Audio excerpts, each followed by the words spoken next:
political podcast, you've probably heard of one of the more famous and successful political podcasts. One of the ones that really, I think, is definitional to a certain niche of liberals and certain kind of analysis style in this hashtag resist era. There's no show that is as indicative of a sort of weird liberal amnesia that has taken up a large chunk of the sort of left of center coalition that we're trying to build. And that show is Pod Save America. I even watched a whole single episode of their HBO show, but it's a show run by a bunch of ex-Obama staffers who, most of them I think were just like speechwriters, I'm going to be honest. I sort of deal in that world in a very small way, but these are the communications guys. These are the media guys. These are the guys who are like sort of helping massage the message and to sort of fit the Obama character. And, I've made my own comments about the West Wing, but they really are like the indicative of that West Wing liberalism. And in the past week, there has been a lot of hemming and hawing among presidential candidates about Medicare for all. It's a policy set that has now come to mean a lot of different things to a lot of different people.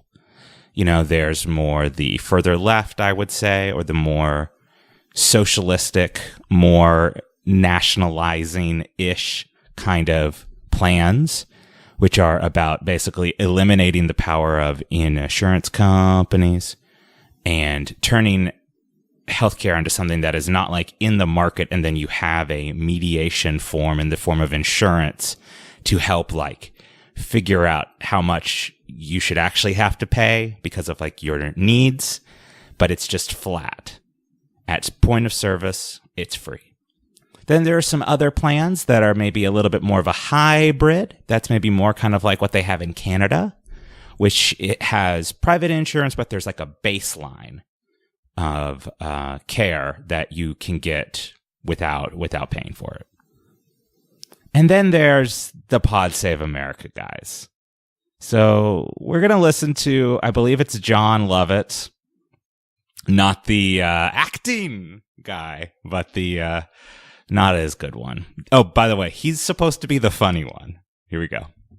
There are legitimate policy arguments in favor of a Medicare access approach as opposed to a Medicare for all approach that is not ideological in the sense that it doesn't make you less liberal and it doesn't make you less progressive to view it as a positive outcome.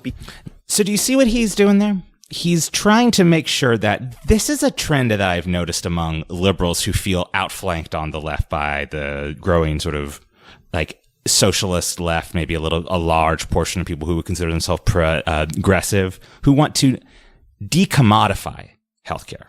We want to say that this thing is in the market. We want to say that thing should not be a thing of the market. It can be a thing that's sort of in a community democratic sort of state model to be a thing that everyone just deserves and you can just get it. So saying that you're not less progressive, you see, this is the problem with the word liberal, right? Because liberal in a very small context could mean left, but if you're to the left of liberal, being more liberal is more conservative. So in many ways, what they're describing is a more liberal plan.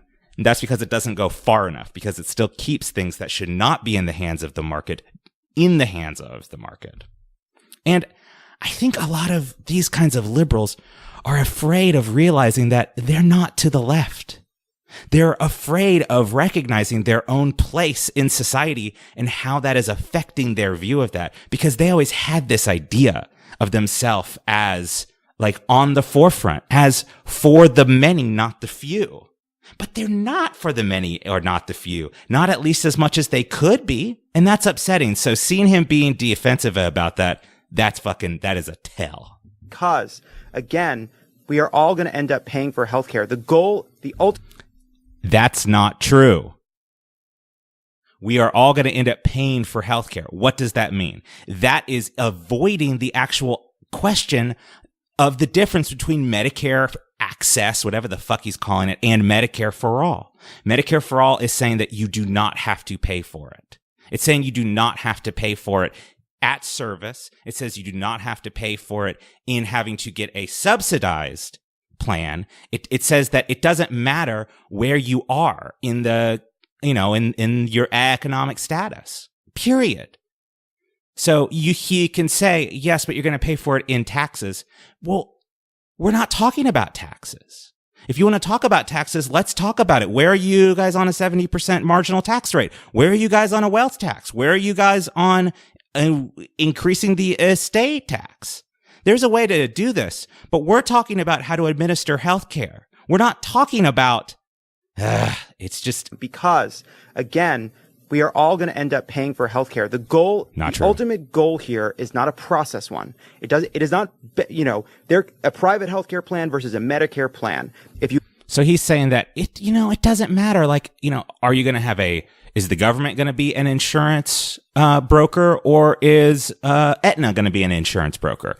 But the difference between Medicare for all and Medicare access, or whatever the fuck he's talking about, is that in Medicare for all, you don't have Aetna. You don't have that. That's the difference. So we are not talking about the same thing. You're confusing people and you're leading people astray in thinking that this is more just. You have good insurance that you can afford, that protects you when you need it most, that gives you the option to get the preventative care that you need without bankrupting you and your family, that makes you feel safe. Preventative care. Has access to preventative care. Has access. What else is there, though? Safe and protected. That is the goal. As a country, our goal is to pay. My goal is not to make people feel safe and protected. My goal is to have people be safe and protected, to have it to where you can't go bankrupt, not just because you need to get preventative care, or not just because, my goal is to have it to where people don't have to fucking worry about it. I don't want to go sign up on some I did the exchanges last year. It was terrible. It was the most emotionally draining point of my entire year. And I got married. That should have been draining. That was great. But come on. There's more to it than just they're paying this versus it's not just about if the government is paying for it or not. It's about our relationship to the service itself.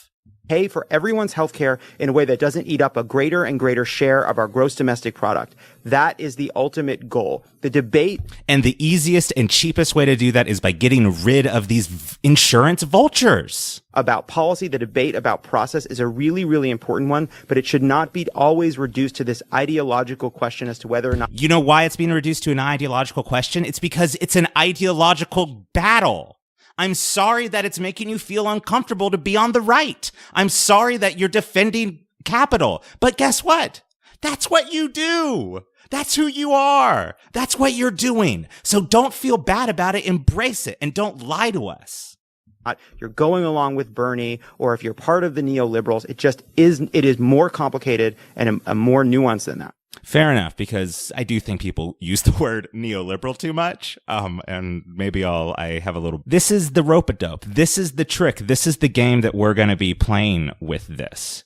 So as we deal with people like Kamala Harris starting saying that she's totally cool getting rid of private insurance, and then she gets a little bit of pushback maybe from some of her donors, and then bam. It's gone. She totally reverses it. And then she's basically just defending Obamacare, which is what he's talking about. People like the Pod Save Bros and people like a lot of politicians, honestly, Elizabeth Warren didn't give a great answer on this week either. They're going to do shit. And there are going to be these moments. And there's going to be this sort of linguistic jujitsu that's going to be played on us. But guess what? We know what it is. And we don't want to just lesser the power of these people. Our goal is to get rid of these people. Our goal is to get rid of the insurance companies like this. Our goal is to take the profit motive and take all of the work and the and the energy and the money and all of this human life that is being thrown towards the profit motive, towards that goal. Our goal is to take that and turn that back to the people. That's it. And if you operate from that perspective, you see that there's a lot of shit that is just getting in the way. And the insurance companies are kind of just getting in the way. So it's time. So when someone says Medicare access, Medicare for all, we're all going to pay for it, send them a link to this. I don't know. But seriously, friends don't let friends listen to Pod Save America.